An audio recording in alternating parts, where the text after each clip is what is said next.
Welcome in, everybody, to your first ever episode of Mood Swings with Liv Moods. I am Liv Moods.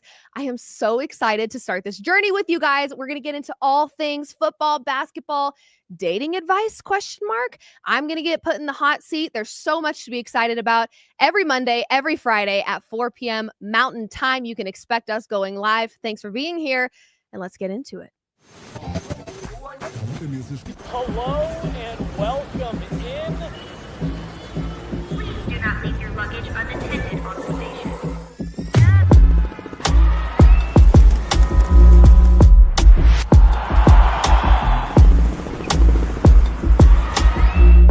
Welcome to the show.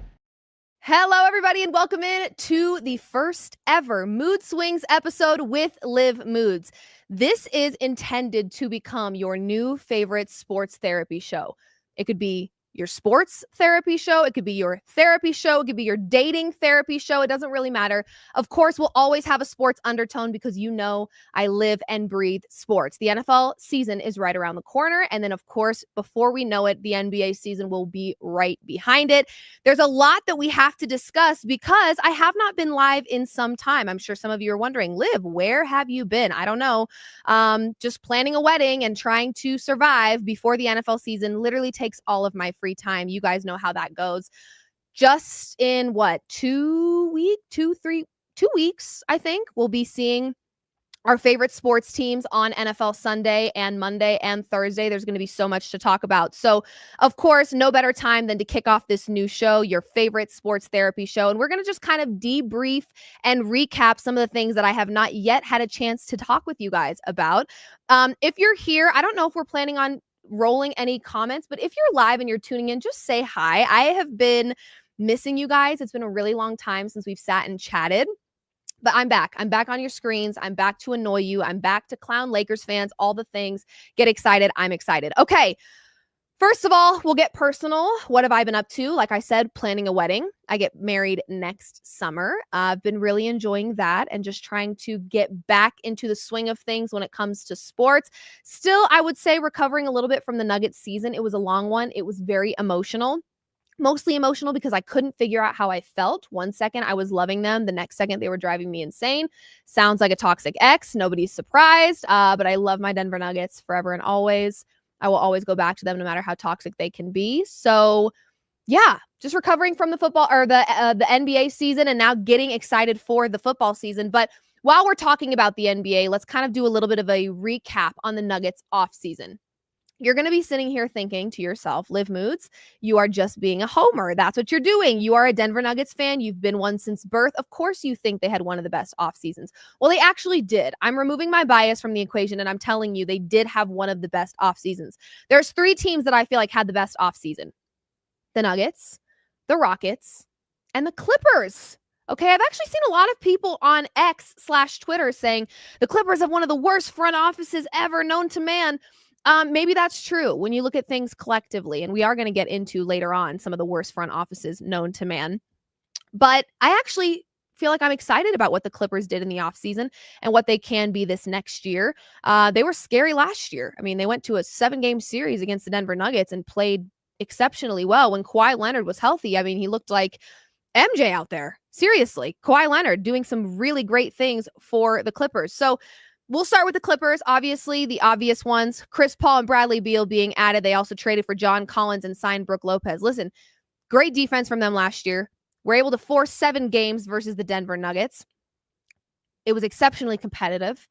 They shoot very well from behind the 3-point line. Very talented offense, really solid defense, and I think they only got bigger and better, in my opinion. So I'm keeping my eyes on the Clippers this upcoming season. They may be the LA team this year. Was that a jab at the Lakers this early in the show? It sure was. If you thought you heard it, you did. Okay, she's back, baby, and she's not missing a single beat. Lakers fans, you are not safe. Okay, great. The Rockets, obviously, great moves by them. This is a young and very talented team. And honestly, I think they probably feel the same way I do, mostly because I had a futures bet. Oops.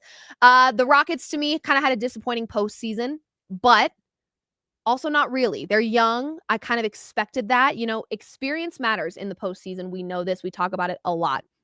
The Rockets adding, most notably, Kevin Durant to their lineup, a veteran who's been there, done that. Okay, I think that's going to be really great for them, and kept most of their important core players together. So I have high expectations for the Rockets this upcoming season. To me, Rockets and Nuggets kind of looking like two of my favorites in the Western Conference. So now let's get into the Denver Nuggets. Oh, she's a homer. Whatever.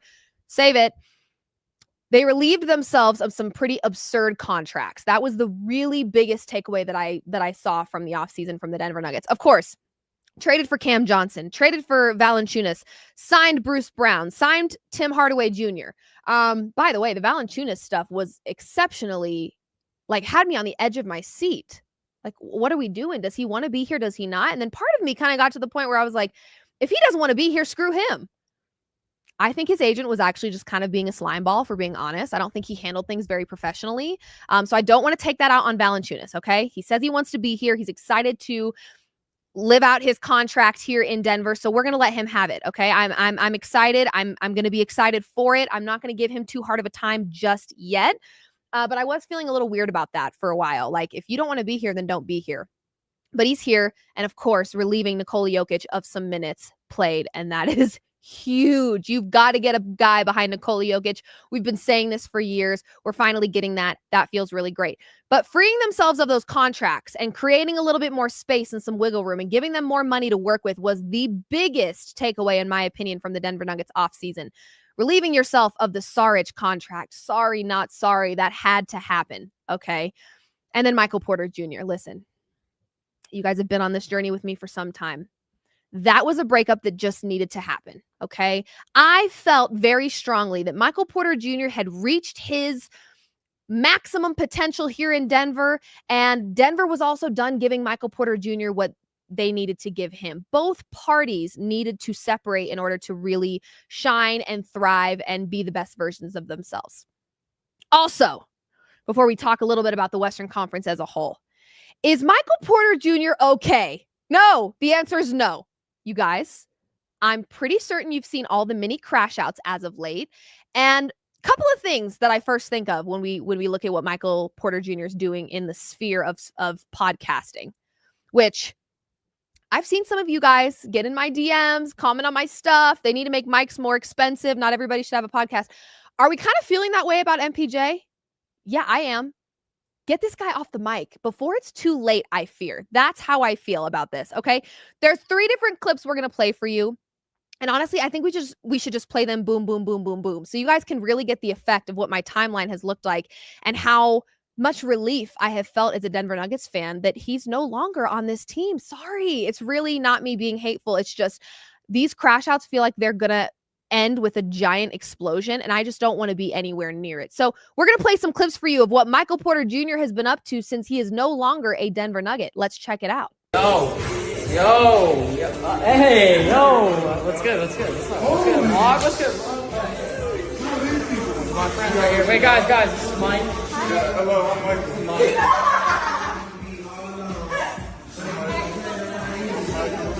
That's right. One thing I do, and then the other thing I do is I need to see a little bit about their beliefs. So I'll I'm not saying I'm a misogynist or anything, but I'll throw on some Andrew Tate and see how they react. Yeah, or I'll Andrew Tate from 5 years ago. Or I'll bring up conversations and play devil's advocate just to see how this girl thinks about certain things. Because if they're too, I do like to test you do it because you got to protect your time and energy. Well, that's let why. me say Because this, that's why I don't think it's a bad strategy where you have people slide in and see. You've and been then explaining why how do you're they a pass that test then? Because you obviously there you go. you get mad at these dudes that do the sports betting. But think about if you could get all your homies rich by telling them, yo, bet $10,000 on my under, this one game I'm gonna act like I got an injury and I'm gonna sit out. I'm gonna come out after 3 minutes, and they all get a little bag because you did it one game. That is so not okay. But some people probably think like that. They come from nothing, and 100%. All their homies have. Seriously. Hello, you guys. What in the absolute flipping heck is happening here? Okay. Let's start with clip 1. Okay, let's start with clip 1. Why is the NBA player in the corner of the room with a vlogging camera filming the baddies walking through the door? Excuse me. They should be filming you, my guy. What are you doing over there? What are you, I mean, it's like, okay, feeling kind of creeped out at the moment. What's happening? All right. And I would imagine there's a lot of baddies out in Brooklyn. So I don't think this is going to, and he did say, I don't know if you missed, we didn't play that clip, but women are his vice. So Brooklyn women, watch out, because let's talk about that second clip. You are testing women on dates by playing Andrew Tate clips. If you don't know, Andrew Tate has built his entire brand on hating women. Oh, and you're going to be in the comment section saying, no, he doesn't hate women. He just puts women in his place. Okay. We're not going to get into why I don't like Andrew Tate. I think it's pretty stinking obvious. Testing women with Andrew Tate clips is probably the most suspect behavior I've ever heard in my entire life. Not only that, but there has never been a time in my life that I've had to say, I'm not racist, but I'm not homophobic, but I'm not misogynistic. But if you have to say that in the first place, typically you're up to no good. You're doing something that is reflective of misogynistic behavior. And you've just got to preface by saying, I'm not misogynistic. MPJ, I got to give a shout out to the Cronkies, because maybe there's a world in which the Cronkies are like, listen, I don't care what your PR person tells you. We don't have these types of antics. You're not getting on podcasts talking about what your vice is. You're not getting on podcasts talking about your dates and Andrew Tate this. Keep in mind, Michael Porter Jr. had his own podcast while he was a Denver Nugget. We did not see this type of behavior out of him. He gets traded. All of a sudden, I'm like, who in the world is this guy? So kind of makes you wonder what the Cronkies are up to in terms of making sure their players are not doing what Michael Porter Jr. is now doing. Okay, let's talk about that last clip. Yeah, a lot of red flags. I 100% agree. Let's talk about the last clip, though. This one really got me. Because I sat there thinking to myself, did Michael Porter Jr. just talk about the hypothetical of making his friends money by pretending to be injured in a basketball game? He did say, not good, don't do that, but why are you even discussing it? As a guy who had a game where he scored 2 points in the postseason and was riddled with injuries, had one of the most inconsistent postseasons I have yet to see, averaged 15.8 points on a max contract in the postseason. Now, that's because he had a couple of standout games in there. You take those away, I'm sure that average is more looking like 8 points as a max contract guy who was riddled with injury. And that was the excuse as to why you weren't showing up. Your brother removed from the league for a gambling problem. And you're getting on a podcast and you're like jokingly discussing what you could do to make your friends some money. Guys, he's on the verge of a crash out. We are witnessing in real time a crash out by Michael Porter Jr. I'm telling you, this is not okay. Okay, I get it. He's a young guy. He's still learning as he goes, but he had a podcast with Denver and we did not see any of this behavior. I fear a crash out is near, and all I have to say is thank you for your time here in the Mile High City, but it is time for both of us, you and I, Denver and MPJ, to move on. Because when this crash out, when this pot boils over, I don't want to be near it. Goodbye. Okay. Glad I got that off my chest. Michael Porter Jr., I don't know what's happening with you, but you are in my thoughts and prayers. Wishing you all the best. Great. Back to the Western Conference, however. 3 teams with the best offseason: the Rockets, the Clippers, the Nuggets. I'm not being a homer. I'm just being honest. Yes. The Western Conference is looking scary yet again, which we knew. I didn't anticipate anything different. You can imagine OKC still going to be at the top, doing what they do with their MVP and SGA, okay? It's not going to get easier in the Western Conference. It's only going to get harder. But I really, really like what the Denver Nuggets specifically did in the offseason. And if I'm being unbiased, truly, if I'm looking at just offseason moves, and you made me pick right now a championship winner for next season, it's the Denver Nuggets. That's the truth. Yeah, I'm a Nuggets fan, but that has nothing to do with why I feel that way. I love what they did. The Nuggets addressed their issues, something that the Phoenix Suns still can't figure out. Whoopsies! Oh, no. She's throwing jabs left and right. Yes, I am. But it's true. The Phoenix Suns, we're going to get into that team in a little bit when we talk about something else. The Denver Nuggets address their issues, which actually I have to say, they haven't always been good at that. So let me not pretend like the Denver Nuggets are this perfect squad. They've had their issues, and the front office with Calvin Booth was not great. Not great, but they changed their front office. They made some changes, and we're starting to see them address their problems. Isn't that a very simple but really effective concept? You address your issues, you fill in the gaps. Right, what were the Denver Nuggets missing last season? Depth and defense. We've got some addressing on those issues. I like what I see. The elephant in the room is this. Liv, what are your thoughts about Westbrook? I don't want to talk about it. That's my thoughts. Not because I don't stand by anything I said last season. I most certainly do. But I'm not going to talk about it because I think I've already mourned his loss. I've already grieved that he's leaving. I've already come to terms with the idea that he will no longer be a Denver Nugget. And the reason it hurts a little less than I think it otherwise would is because we got Bruce Brown. Very similar energies that they give off the bench. They bring the excitement. They bring that hungry, competitive energy. And I think there's a little bit more follow through in terms of execution sometimes with Bruce Brown. Not always, but sometimes. So had we not gotten Bruce Brown and we were losing Russell Westbrook, I'd probably still be in tears and in my funeral outfit. It would be a whole thing. But we got Bruce Brown, so to me, that kind of makes up for it. So I'm doing okay with that idea, with Russell Westbrook not returning. I don't like it. It does make me sad, but I'm doing okay with the idea. Cool? Okay, great. We're going to talk very briefly now about the Broncos preseason. Gotta say it loud and proud with my chest. I hate preseason football. There, I said it. Don't shoot the messenger, but it's the truth. That's how I feel. I hate it. I hate it. Why do I hate it?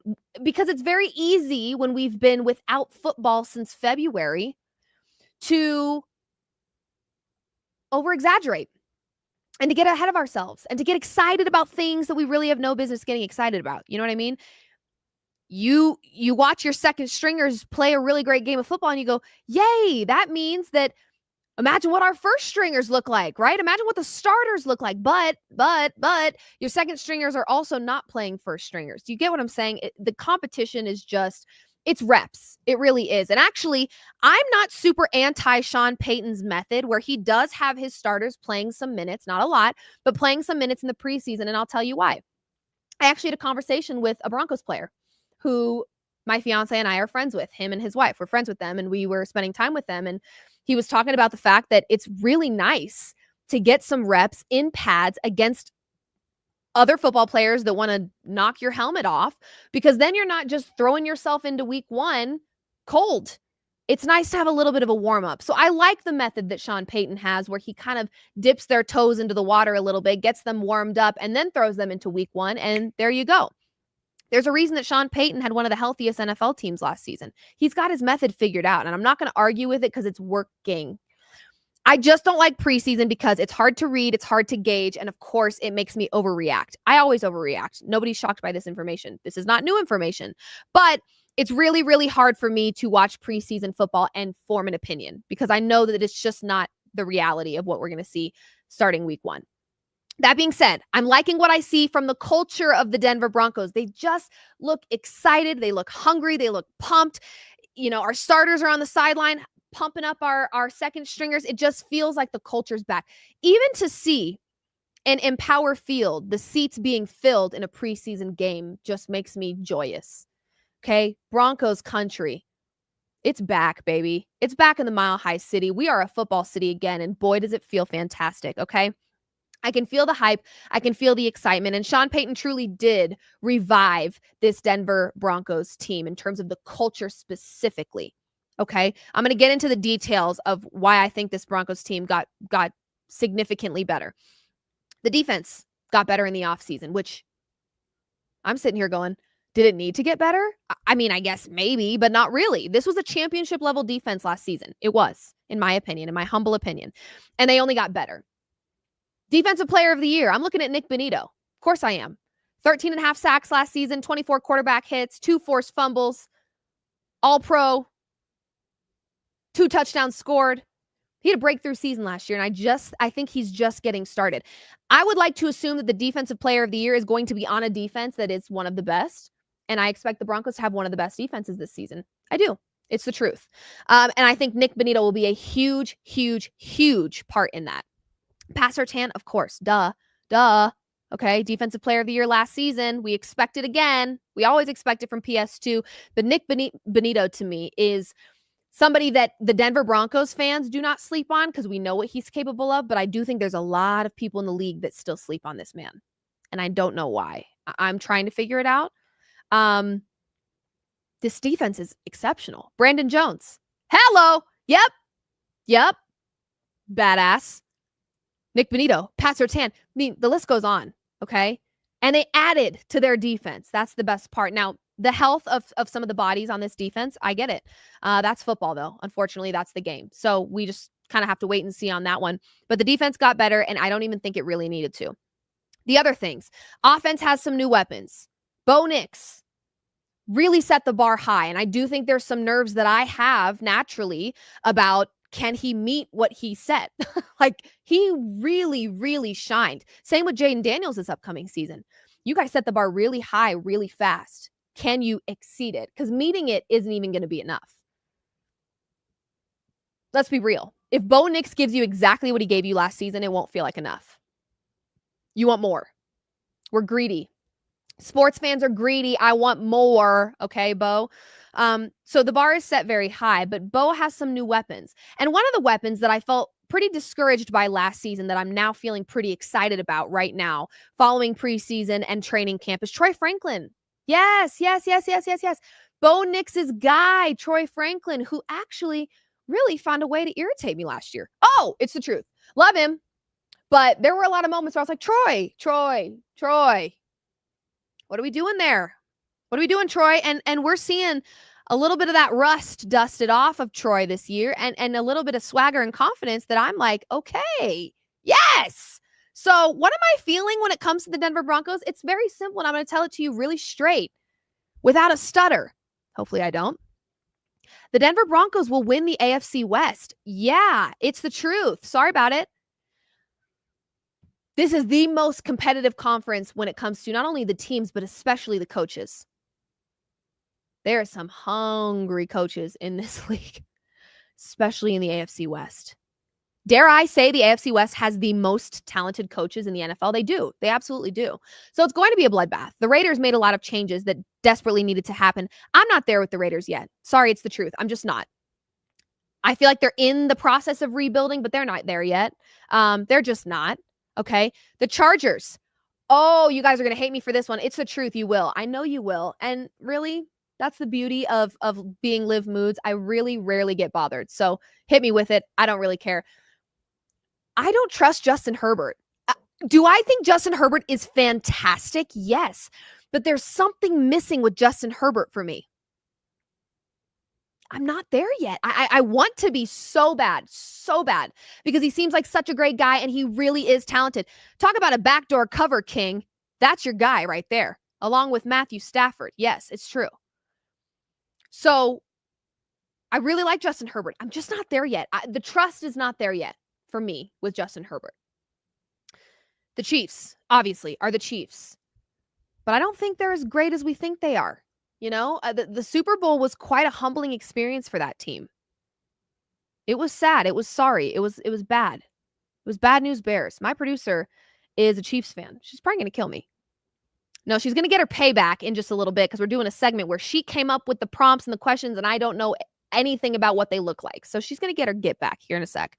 I'm sure of it. But I don't know. I just think there's a little bit of regression that we see in the Chiefs this year. And guess what? I've been wrong before. So if I am, all right, I'm wrong. And I'm pissed for another year because the Chiefs are still on top. But I really feel great about the Denver Broncos, and I think you should too. Defense was already at a championship level, and it got better. Offense, you've got some new weapons for Bo Nix, who has proven to be strong, physical, athletic, and consistent. What more can you ask for? There's really not a whole lot more you can ask for. Okay, there's the debrief and the recap. Everyone's going 24 minutes of debrief. Yeah, this show is going to make me pull my eyelashes out. Well, deal with it because we're having fun. This is the first episode. Okay, so I had to there was a lot I wanted to talk about. Oh, another part of the debrief. Joe Flacco named starting QB in Cleveland. This is going to be interesting. I'm going to save most of my thoughts for that because I'm going to talk about Cleveland in a second. Maybe you should guess before we get to that segment. Actually, that segment's next. The segment's next, okay? This segment is called Where Do We Stand? My weekly standings, okay? And where do we stand? That feels like a very common phrase used in the dating world. And, where do we stand? What is it? This is a situationship. What are we doing? Are we dating? Are we not? Are we in love? Do we hate each other? What's the deal? Where do we stand? These are my weekly standings. We'll do them every show. But I want to start with the dating part of where do we stand, because that's the fun of this show. We're going to kind of mix life and love with sports and therapy and all the things that feel good. I took to my social media and I asked people, give me your first date horror stories, is what I asked them. We got some fantastic responses. First one, went on a date and it went fine until she dropped the bomb that she's living with her ex. Oh my gosh. Here's what I will say about this, because I actually do have a friend of mine who was speaking with a woman. This is a guy speaking with a woman, and the woman was still in contact with their ex. If your partner or situationship is still speaking with their ex, run the F away, because that ex has a chokehold on said person, and it's likely not going to change. That person also doesn't like you enough to stop talking to their ex. Their ex still gives them something that you do not. That's not a great feeling, is it? No, it's not. Run away. Next one we got here. Had a weird feeling about him. Had my cop friend do a background check. By the way, love that. Okay. We need to normalize background checks and a little tiny little bit of stalking on the gram and such and things to get an idea before you walk into a bar with someone you're meeting for the first time. Love it. Okay. Only to find out he had been arrested twice that same year for harassment charges. Best part of the story, she still went on the first date. Hello? No. Okay. The whole point of a background check is to check the background of said person and then run if needed. And you didn't. You did run. You ran straight into the creepy harasser's arms. Never again. I hope we learned our lesson, and I'm glad that you're still alive, because that could have been bad. Great. Moving on. Okay. Another horror story here. Let him come inside to use my bathroom. See, I got to tell you, if a man that I don't really know just yet, I'm like on the fence still. Hey, can I use your restroom? To me, that is you are trying to get a first class ticket to Netflix and chill. And I'm not about it, my guy. If I wanted you inside, I would have told you to come inside, and I didn't. So don't ask. It's weird. So he came in to go to the bathroom because he had a long drive home. Stop at the gas station. That's what I do. Thanks. Came out of the bathroom completely naked. You see what I mean? The Netflix and chill was right around the corner. I could smell it before I even read the next sentence. Completely naked, and asked if I wanted to blank him before we had sex. I thought the blank was the intercourse. No, it gets better. Okay. So he wanted all of it. Okay, great. Love that. Mind you, I hadn't even given this man a kiss. Men. This is the problem, men, because I don't like to lump you guys in a category. I have a fiance. He's perfect. He is angelic. He's an angel on earth. But for the most part, men, I'm going to generalize here. Get over it. Not even a smooch on the lips, and you've got your pants down? What is wrong with you? Are you mental? Come on, you guys. Seriously. That's manic behavior. Don't do that. That's not going to work on any woman. I'm here to tell you right now, it won't work on any woman. That is absolutely disturbing and creepy. Okay, I'm here to help you guys. Men, if you're listening and you're like, oh gosh, I would have thought to do that. Don't. I'm on your side. Don't do this. Thanks. No affection, no kiss, just a hug. I mean, had to scold him like a child to get him out of my home. That's because he was a child. Hence why his pants were around his ankles. Then texted me after he got home saying I was a good hang. Who is this man? And is he arrested? Jail time for this behavior. Okay. Do we have another one? I think we have another one. We have a couple, guys. I vomited on my date because of the food I ate, and she was pissed. Okay, I went back and forth with this person on X a little bit, talking about their horror story. Would I be pissed if I got puked on? Yes, I would. That being said, this person said, I apologize. I was back and forth. Like, I'm so sorry. What can I do? What can I do? And she was almost kind of being mean about it. I do think there's a world in which now here, let me clarify. He threw up from food. He said something that he ate, pasta or whatever. It was like not good, whatever. If you are so hammered that you puke on me, I will absolutely be pissed off. I'm not giving you any grace. Handle your alcohol. You're grown. You're a grown man. Unless you're a toddler, you should be able to know your limits, okay? If it's alcohol related, now I'm peeved. I'm totally peeved off. If it's food related, I think, yes, in the moment, I'm pissed. I'm grossed out. Not feeling great about it. But I think you got to give my man a little bit of grace here. We've all had an upset stomach or two. Leave him be. Let him live. Okay, do we have 2 more or just 1 more? Maybe 1 more? Okay. This one about sent me to the moon. Ladies, don't ever be on this type of time. Seriously. I mean, this is like not okay. She brought her friend for security purposes. Understandable, right? We all have gone on a first date where we're like, oh, I don't know. Is this a catfish? Am I going to get kidnapped? I don't know. My now fiance, we actually had a joke. He was hilarious. We were both in the car meeting up in the parking lot before we walked to our first date place. And he texted me and he's like, is this the part where I get kidnapped? And I kind of looked at the text like, oh, so is he funny or is he creepy? There's one of 2 things. I took the risk. We're planning a wedding. It's great. Okay, cool. But didn't tell me, this is where you have to, actually, I'm going to give the girl a little slack here. If I'm bringing a friend with me because I'm worried if you're a weirdo, I'm not going to tell you beforehand. But I'm also going to do it in such a way that my friend's like across the restaurant or the bar where you don't know she's there, but I do. You get it? So I think this girl didn't play this the right way because then she asked this man to pay for both of them. No. Come on. Are you both planning on smooching him as well? Are we all 3 going to Netflix and chill? What's the deal? Like, come on. That's weird. You've now turned this date into a conference. We're not going to do that. That's not okay. Okay. Where do we stand? Those are some horror stories of dating. And we're going to do this every show where I just read things that you guys submit of things that are horrible or awesome or whatever. Just related to life and love and where do we stand. And now we're getting into my weekly standings. And this one, it just feels right, given that we're coming off of some front offices making some big time decisions. So, of course, my standings are the 3 worst front offices that currently exist in the NBA and the NFL. Yeah.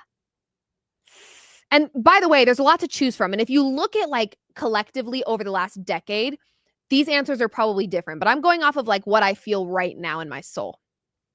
Number 1. The Dallas Cowboys. I don't need to say a word. I don't need to say a word about the Dallas Cowboys being my number 1 worst front office that exists in the NBA and the NFL. Jerry Jones, notoriously believing that he knows more about football than the experts and the professionals. That statement right there explains the Cowboys' last 30 seasons. Jerry, this is a pride thing, my guy, but I really think it's time to take a back seat.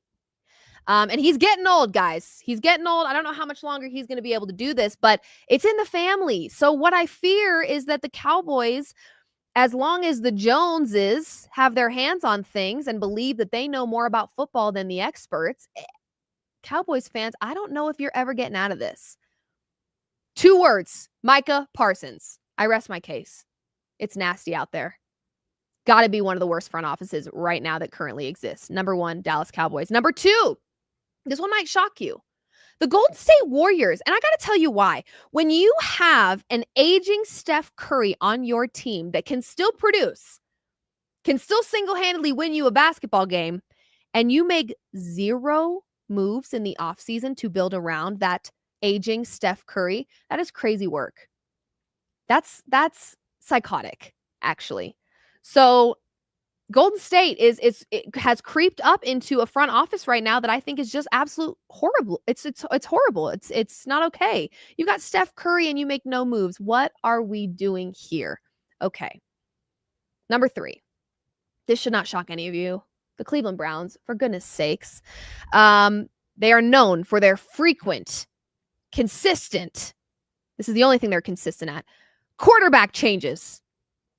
And now it only gets more confusing this season because 4 4 of them. And that does not include, that's on the active roster. That does not include the quarterback that they paid $230 million to, who has been on injury reserve for the last year and has a whole bunch of other off-field stuff, jargon. I'm not getting into it. 4.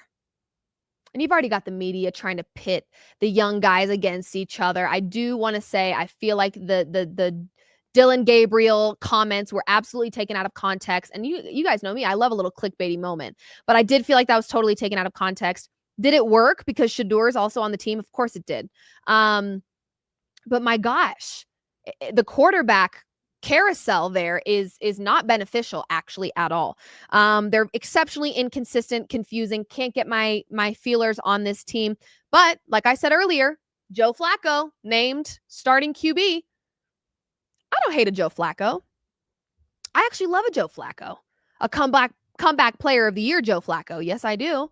But the Cleveland Browns, to me, it's a front office that doesn't maybe know isn't set in their like goals. What are your goals? And I think when you go into something without set goals, you kind of just do whatever feels right. And if we all lived like that, I think it would be problematic for sure. So yeah, not really digging on the Cleveland Browns front office. I also have a very good friend who is born and raised in Cleveland, loves her Cleveland sports. And I've heard an earful from her of just like, it's torture out here sometimes. It is what it is, guys. The Denver Nuggets would have been on this list probably had they not made some changes to their front office. It's not all hope is lost with these teams, you guys. It's really not. Okay, those are my weekly standings. We'll have more of those on Friday, and I don't know what they'll be. Maybe you guys can drop a little comment and give me suggestions on what you want me to rank, what you want me to do my standings on for Friday's episode. But this segment, I've got to start by saying, actually has me a little bit on the edge of my seat, and I'm going to tell you why. Driven Opinions. This is where Liv Moods, the host, is actually going to take a little bit of a back seat, and the back seat is a hot seat. Yep. I don't know if you knew this, but the Lincoln Navigator does have heated seats in the back. Luxury experience, you guys. You guys know I just got my Landmark Lincoln Nautilus. I'm obsessed with my car. I'm obsessed with being a part of the Landmark Lincoln family. And so this segment is driven by Landmark Lincoln.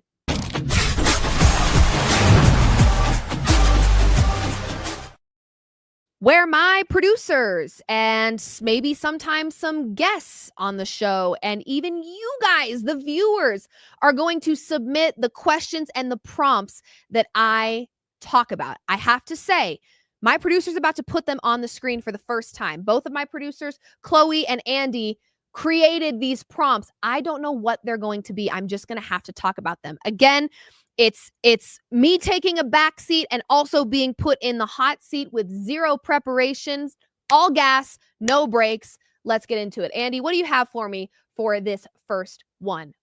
Ooh! Oh! Ooh. Well, I hate this already because what? Okay, start, cut, bench. Oh, this is actually torturous because what's really hard about this is I lean towards cutting Jalen Hurts. However, he just won a Super Bowl. That feels so wrong. Here's why I'm going to not cut Jalen Hurts. I'm going to not cut Jalen Hurts because the tush push exists. If the tush push were banned, I would cut Jalen Hurts. I'm not going to because the tush push is still a thing. He's the king of it. Nobody can stop it. So I'm going to bench Jalen Hurts. He uses his legs a lot. He's more prone to injury. We're going to bench Jalen Hurts. This one, I'm not going to be able to win no matter what I say. What I will say is this. Joe Burrow, had the Bengals had a better record last season, Joe Burrow would have, without a doubt, won MVP. He led the league in passing yards last season. Josh Allen uses his legs. I have to cut Josh Allen. Oh my God, you got to be kidding me. Bills Mafia is going to have a heyday with this one. You guys, what am I supposed to do? I have Joe Burrow as my pick this upcoming year for MVP. What am I supposed to do? Okay, I got to start Joe Burrow. I've got to cut Josh Allen. I've got to bench Jalen Hurts only because the tush push still exists. If it didn't, I would be cutting Jalen Hurts. There's my answer. Final. Done. Okay, moving on. Oh!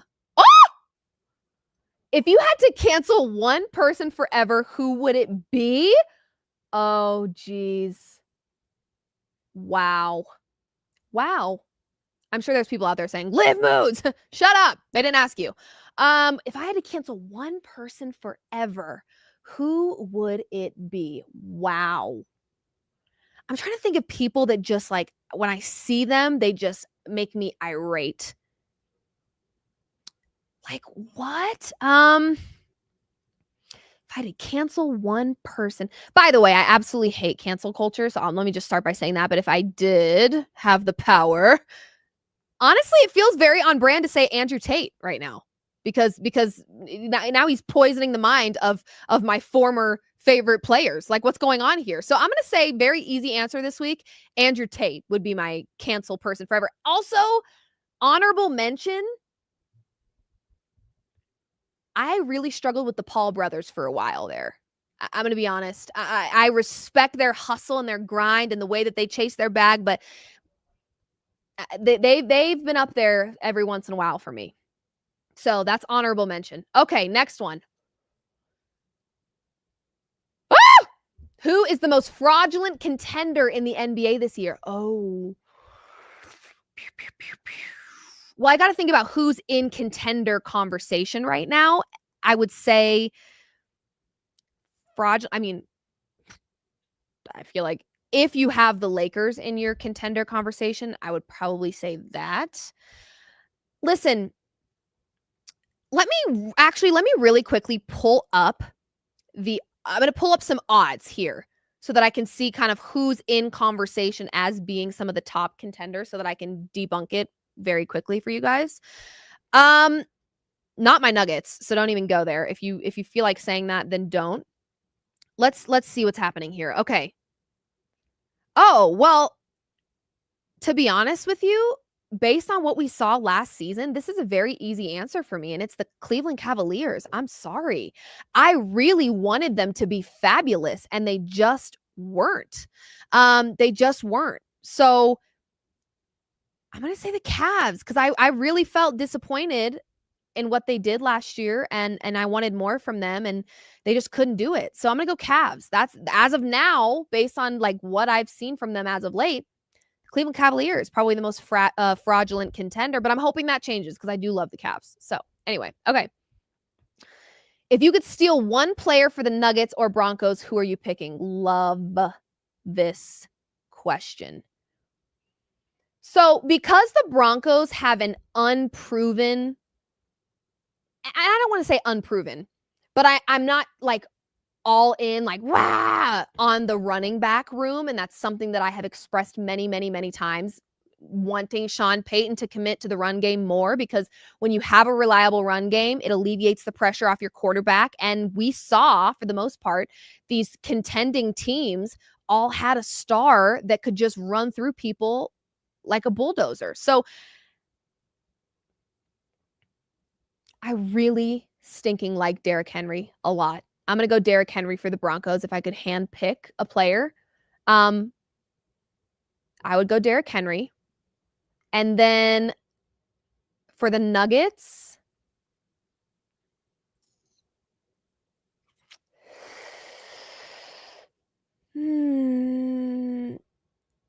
I would say Luka because I would love to see Luka and Jokic play together. I think they both would like that. And Luka, okay, with the Ozempic allegations, shout out Luka. He's getting in shape. He's looking fabulous. So I would say Luka because I know that Jokic and Luka have a great relationship, and who doesn't want Luka on their team? Those are my answers. Fabulous. Okay, and last but not least, honey, turn off the show. No, I'm kidding. I actually don't really get that's why I'm marrying him because he never gave me the ick. Because I got to tell you something. Once a man gives me the ick, it's a wrap. I don't care about the flowers that you brought. I don't care that you've got a very very sexy cologne on and you're dressed to the nines. Once I have the ick, unfortunately, it's over with. I can't help it. It's maybe it's like a disease that I have, but I can't help it. Once I have the ick, I'm done with you. Done. This one is a very general, broad one that kind of applies to all humans. So I'm going to say that, and then I'll say another one. I would say biggest ick, just like in broadest terms, would be laziness. Actually grosses me out. Like truly actually grosses me out. Specifically, biggest ick for a guy. Yeah, because I've ended relationships before for laziness. I have. I like, that's a thing. I broke up with my senior year college boyfriend for that reason. He didn't know what he wanted to do out of college and was just kind of like, maybe I could try this. I was like, dude, oh my gosh. Like, you're seriously really irritating me. It's grossing me out. So laziness for sure. And then I'm trying to think of like just like a little thing, like a mannerism that they do that maybe, and occasionally my fiance does do this and he knows it's an ick. I don't think it's cute. I don't think you're cool. I don't want to hang out with you more. And I'm not sitting there going, oh my gosh, yes. You accelerating your car so fast, leaving a red light because you think you've got swagger, it only pisses me off, because now all of a sudden, what happens if you lose control of the wheel? Now I'm dead. So now I can't even celebrate you thinking you were hot. You weren't. But that is an ick to me. Those little exhaust pipes that sound like gunshots, I don't understand it. I had a guy in the lane next to me with those exhaust pipes, and I don't know a thing about cars. So you guys can get in there, you guys can tell me, oh, it's cool and it's makes it this and that and all the benefits. I don't care. It irritates me. I was driving 9 miles per hour in dead stopped traffic on I-25 heading south, and the car next to me is like, bah, bah, bah, bah, going 9 miles per hour. What are we doing here? I could walk faster than you're driving. Stop it. Cut it out. So honestly, it's the need for speed. It's the need for speed. I don't like that. Obviously, I don't. Look at me. My veins are bulging. I don't like that because truly, I don't really know about the benefits and stuff and whatever. It's just not for me. My brother loves cars. Loves them. He fixes up his own car. I got him a Evo Lancer when he graduated college. I helped get him a car, and he that's his baby. He loves it, and he likes to make the things loud and all the thing. And I hate it. I look at him like, why? You're going 10 miles per hour, and it sounds like your car's breaking down. Actually, why does it sound like that? Why does it sound like something exploded out of the back of your car, and you're going 6 miles per hour? I don't get it. It doesn't make sense to me. Okay, woo! There we go. There's my ick. I don't like it. I don't like that stuff. It's annoying to me. But I know that it is for some people, so live your life. If you like cars that sound like they're exploding, to each his own. It's just not for me. Okay, we're moving on. We're moving on because we're going to wrap this show up here pretty soon. I got to get some things off my chest. As if I didn't already just do that. This one's going to piss a lot of you off, and quite frankly, I just don't care. This segment is called Off My Chest because, I'm the type of person where if I let it sit inside and I don't address it, it makes me kind of an angry and aggressive individual. If I just speak it out, then I'm good. I'm done. I don't have to talk about it again. Around 60 seconds here, I'm going to try to keep this real tight, and we're going to talk about male cheerleaders in the NFL because I've seen it talked about a lot on my page, and I just have to wonder why. So let me get into it. If male cheerleaders in the NFL bother you this much, you have too much free time. Because honestly, who cares? Who cares? If you're watching the cheerleaders more than you're watching the game, that's a you problem. That's a self-control issue that you should probably speak about with your therapist. I've seen people talk about the fact that they want to give up their season tickets. They don't want to go to football games anymore because there's male cheerleaders. Newsflash, male cheerleaders are not a new thing. They've been around. We're just living in a world these days in society where we can't mind our effing business. We get so consumed by something that bothers us so bad that we watch the thing we hate more than the game we love. Why? Typically, when I don't like something, I just don't pay it any mind. But when I secretly care about something that I know I shouldn't, I obsess over it. I hyperfixate. I talk about it. I discuss it. And that's what you guys look like. You claim you hate it. You don't like male cheerleaders in the NFL. Again, news flash, they're not new, but you can't stand them so bad. Why are you discussing it? Why are you looking for it? Why are you seeking it out? To create conflict and discussion. Watch the game you love. And if you can't handle that, I hate to tell you, but you have a self-control problem, and give up your tickets. More tickets for the rest of us. We won't miss ya. Bye-bye. It's weird behavior. I just don't understand the infatuation with something that you hate. Don't discuss it. Don't talk about it. Grow up and shut up. Okay. Now that that's over with. It's just weird, guys. Like, if I don't like something, I just ignore it. I don't sit and discuss it until I'm blue in the face. Like, it's weird. And I don't know if you know a thing or two about this little thing right here, this little cellular device here. When you talk about stuff out loud, it's listening. Yeah. So when you say a million times to your friend and in the group chat and wherever else, you want to get it off your chest that you hate male cheerleaders in the NFL, guess what your For You page is going to look like? A whole lot of hair flips from the guys, and you are going to be peeved. And that's exactly what you get. Because stop talking about it. Go to the game, watch the game you love, focus on Bo Nix, and quit worrying about the sidelines. Simple. Okay. Glad I got that off my chest. My God, it just feels weird. It just feels weird, the obsession with it. I don't obsess with things I hate. I ignore the things I hate. Try it. Okay. Finally.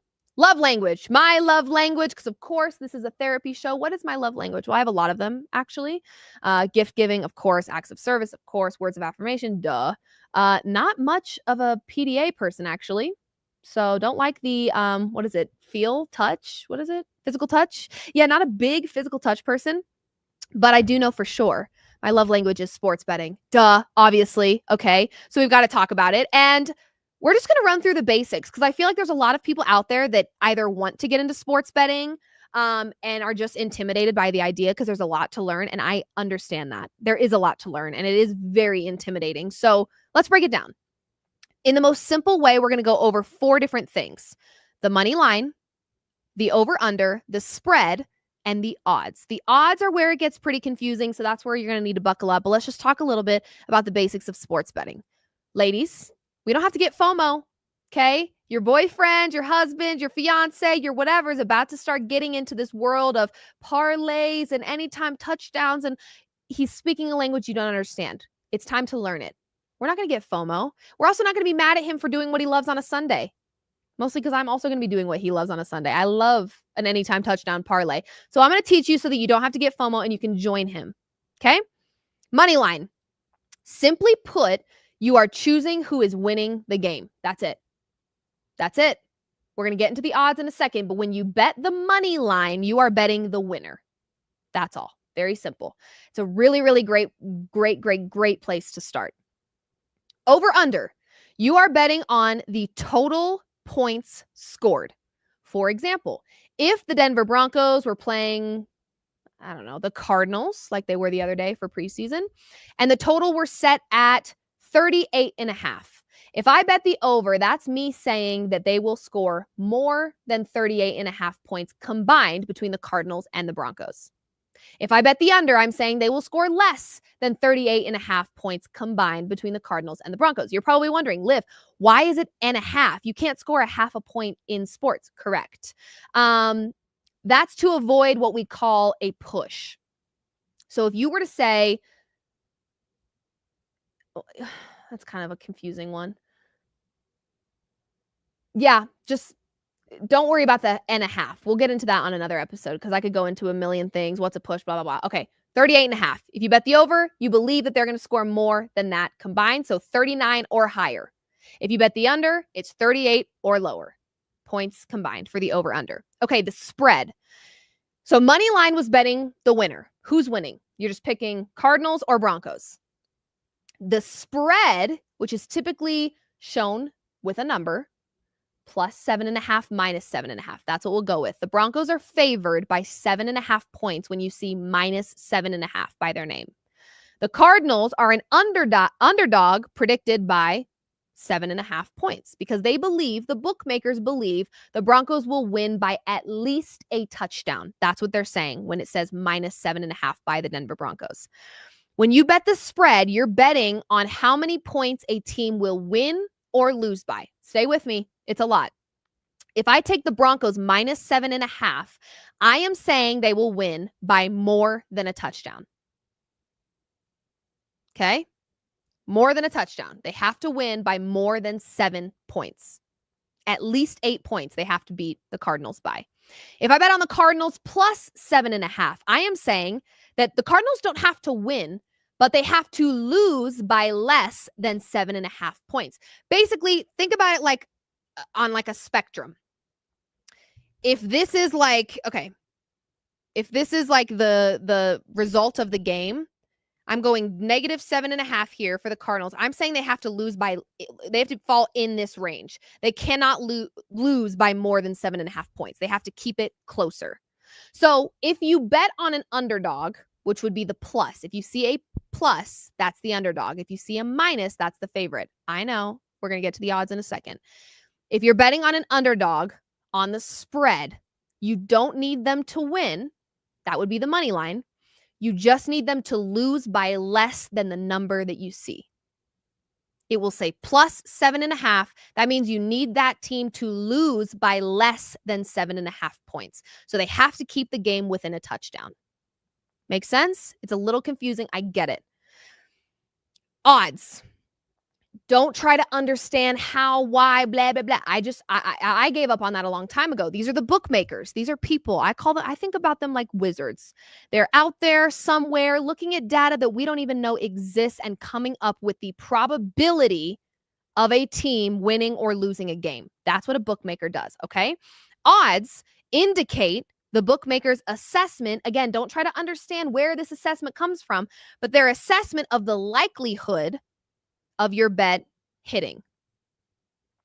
So you will see by a minus 7.5, or like by a the Broncos winning by 7.5 points. So their minus 7.5 is their spread. By it, you'll see odds that will look something like minus 150.